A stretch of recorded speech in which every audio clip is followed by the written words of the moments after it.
Tak ďakujem za pozvanie. Nečakal som takýto úspech tejto analýzy až ďaleko za hranice, ale teda ďakujem za pozvanie.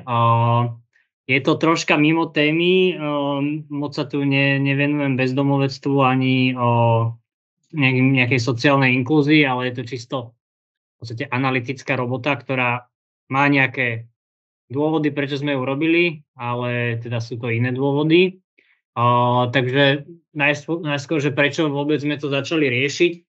Ono, asi to je podobné aj v Čechách, je neustále debata o veľkosti problému dlhodobo neobývaných bytov. Hej. Na základe toho plynú nejaké dojmologické závery bez nejakého dátového podloženia.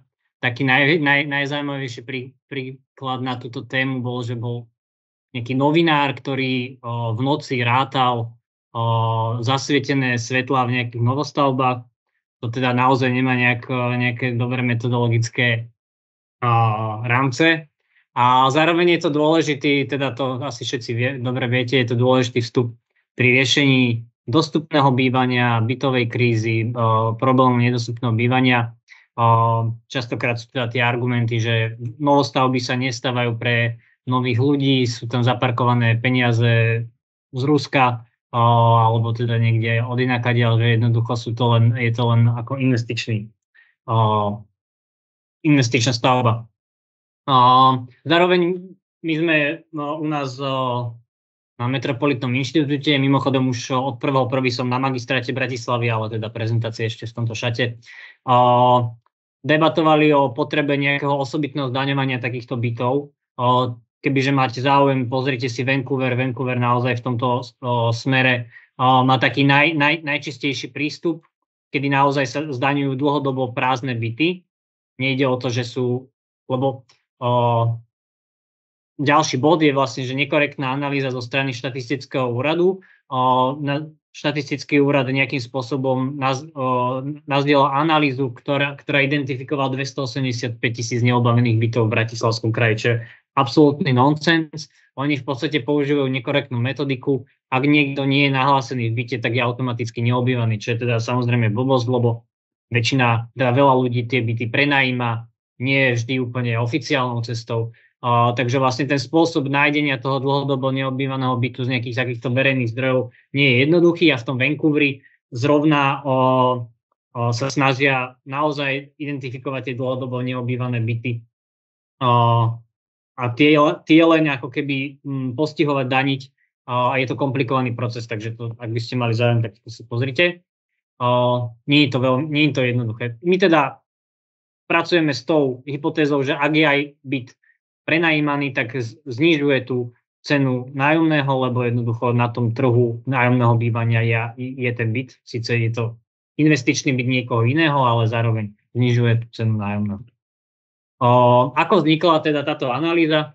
V spolupráci so západoslovenskou distribučnou boli vlastne tieto dáta získané na komerčnej báze, boli relatívne dostupné, nebola to nejaká šialená pálka.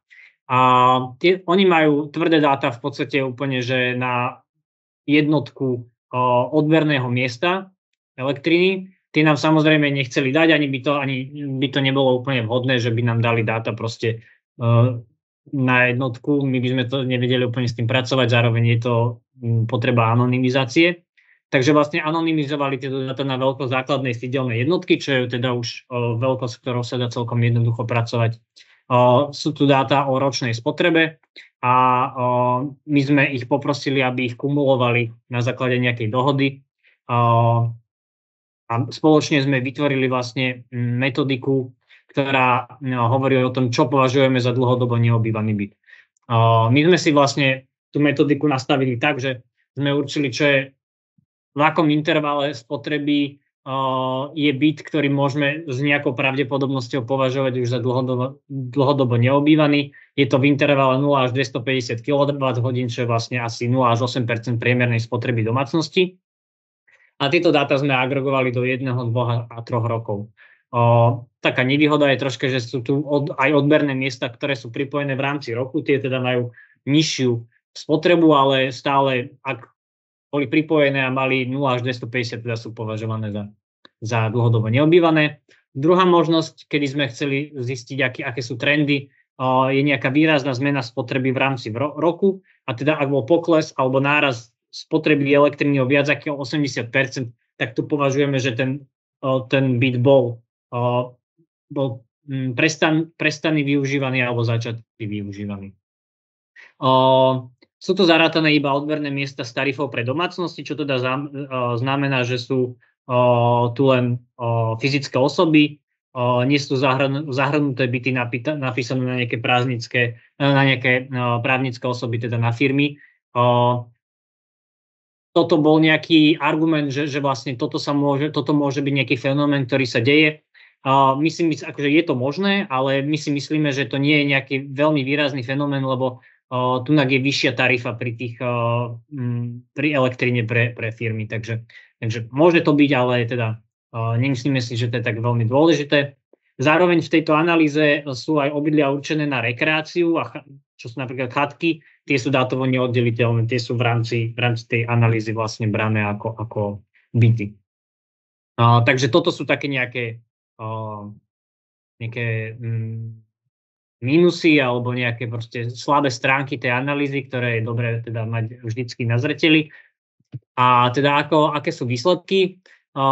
Tunak vlastne vidíme dáta od roku 2015 do roku 2022, aké je množstvo potenciálne, vždycky hovoríme o potenciáli dlhodobo neobývaných bytov a v pomere k dokončeným bytom. Hej, že vlastne od roku 2015 vidíme trend pribúdajúcich bytov, kde je vysoká pravdepodobnosť dlhodobej neobývanosti. V roku 2015 to teda bolo asi 14 000 bytov, čo tvorí asi 6,4%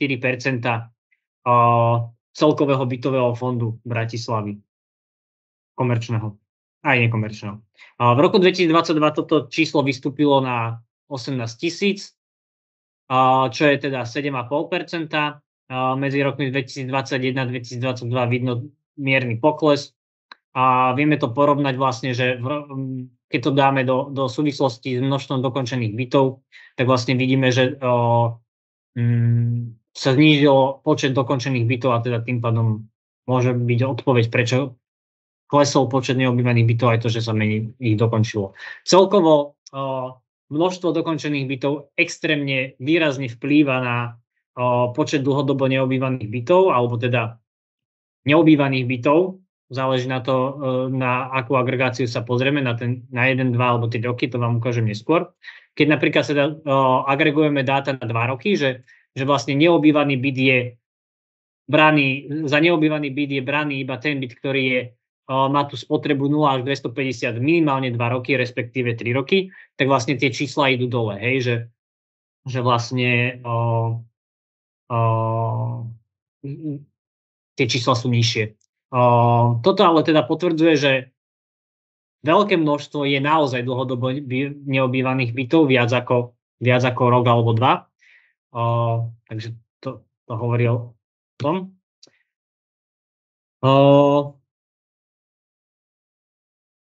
Keď si pozrieme na tomto grafe, vlastne vidíme, že vlastne dajme tomu, že v roku 2021 bolo rok neobývaných bytov cca 8% z celého bytového fondu, ale vlastne 3 roky neobývaných konštantne bolo cca 7%.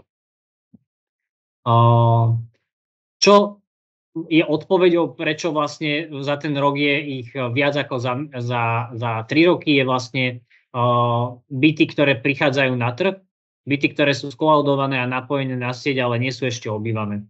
V roku 2021 napríklad bolo 2800 takýchto bytov, že toto, ja nemám zapnutú pero. Vlastne to tvorí tento rozdiel, ktorý tu vidím. Častý teda narratív je ten, že novostavby sú prázdne.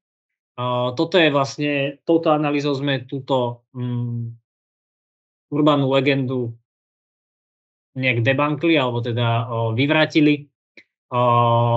Toto sú 3, vám to asi nič moc nehovorí, ale sú to 3 základné sídelné jednotky, v ktorých je primárne novostavby. ako vidíte, v roku 2021 tu bol extrémny nárast počtu neobývaných bytov a potom v roku 2022 pokles. Tá odpoveď je tá, že vlastne tieto byty boli skolaudované, zapojené do siete, ale ešte nezačali byť obývané. Prebiehali tam nejaké rekonštrukcie, dorábky, ľudia sa tam sťahovali. V roku 2022 toto kleslo. Keď si pozrieme, že top 18 základných sídelných jednotiek s vysokým percentom neobývaných bytov v roku 2021, tak vlastne aj kumulatívne toto číslo kleslo. Toto vraví o tej nejakej cyklickosti toho, že je určitý počet dlhodobo neobývaných bytov, ktoré sú konštantne neobývané, to bolo ukázané tam predtým, ale potom je tam nad tým nejaká čiastka, ktorá tam cyklicky prichádza, odchádza spolu s novostavbami. Takže novostavby krátkodobo prispievajú k tomuto javu. No a toto vlastne je výsledok tej analýzy o náraste a poklese o viac ako 80%. Vidíme, že dlhodobo vyšší počet bytov, kde narastá odber oproti poklesu, ten je očakávaný teda už týmto fenoménom týchto novostavieb. No a vlastne medziročný pokles odberu elektriny o 80% sa v roku 2000, medzi roky 2020 a 2021 zvýšil na 4300, pričom náraz odberu klesol na úroveň 8200. Takže toto je len taký doplňujúci údaj. Úprimne, tento náraz a pokles o tých 80% nám nejak extrémne nepomohol. Dôležitejšia bola tá prvá metodika toho dlhodobého odberu 0 až 250 kWh. Aké teda my sme z toho vyvodili závery, že jednoducho, keď si pozrieme, že na to percento bytového fondu, že to je tých 5 až 8% bytového fondu, nie je to až taký brutálny problém v Bratislave, ako by sa možno na prvý pohľad mohlo zdať. Samozrejme, že v kontexte, ktorý tu vy riešite, housing first a tak, sú to byty, ktoré by mohli akože byť použité na tento cieľ, ale ako som na začiatku povedal, je to komplikované, je to proste súkromné vlastníctvo, ťažko sa zdaňuje. A teda, že proste nie je to tak zásadný problém mestský ohľadom dostupnosti bývania. Oveľa dôležitejší problém ohľadom dostupnosti bývania je neflexibilné povoľovacie procesy, zastaralý územný plán a všetky tieto veci, ktoré, ako viem, riešia kolegovia v Prahe. Takže vlastne toto sú oveľa výpuklejšie problémy, ktoré prispievajú k nedostupnosti bývania, ešte výška úrokových mier a tieto všetky kombinácie. A toto je jednoducho nejaký zástupný problém. Prázdne investičné byty teda nie sú primárnym zdrojom nedostupnosti bývania a rezervy treba hlavne inde. My sme, teda je to problém, ale na tom zozname tých problémov je to nižšie. To som teda urobil tak z rýchlika. Dúfam, že kolega, ten, čo sa nedostavil, sa ešte dostaví. A kľudne budem rád, ak dáte nejaké otázky. Je k tomu aj siahodlhý blog, ktorý sme publikovali, takže k tomu detaily si môžete pozrieť tam.